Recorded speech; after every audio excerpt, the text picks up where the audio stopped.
Эфир.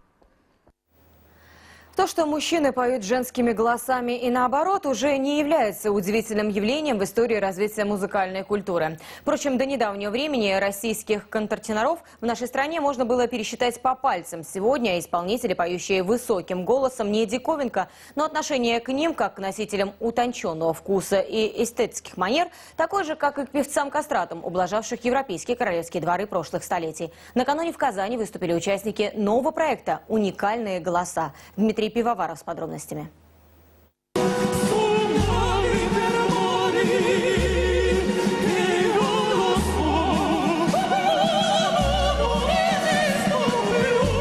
Россия – поющая и танцующая страна, которой ничего не нужно доказывать. А благодаря телевизионным шоу количество голосистых только растет в геометрической прогрессии. Одно ясно – удивить нужно чем-то из ряда вон выходящим. Ведь публику нынче не успокоишь.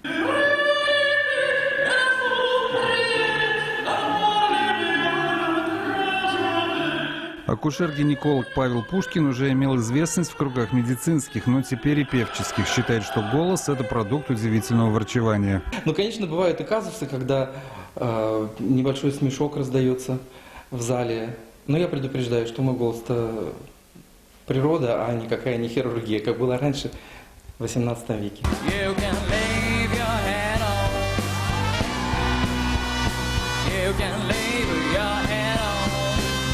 Проект «Уникальные голоса» с участием Павла Пушкина, Артура Васильева и Джулианы Стрэнджела впервые в таком составе приехал в Казань. Москвичи с удовольствием вспоминали и о своей работе вместе с Эльмирой Калимуллиной в одном из певческих федеральных телепроектов. Более, знаете, бесшабашного времени, детского смеха из моих уст просто не было. Я отдохнул душой, и когда я приезжаю, я вспоминаю это время замечательное. Поэтому я вас очень люблю. Вас очень люблю, поверьте мне.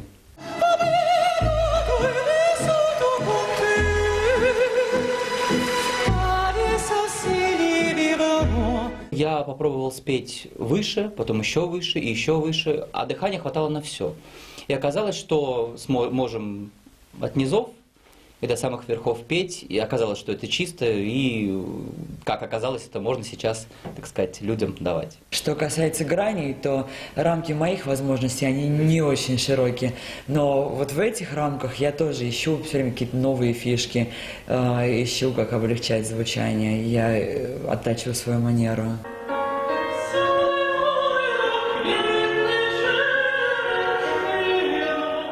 Сегодня на эстраде появилось целое племя поколений дерзких, отважных и упертых, готовых свернуть горы, а не страдать на сцене в облике росомахи и ежегодно прощаться с публикой, но так и не исчезнув со сцены. Дмитрий Пивоваров, Алсу Касимова, Рустем Кадыров, телеканал «Эфир».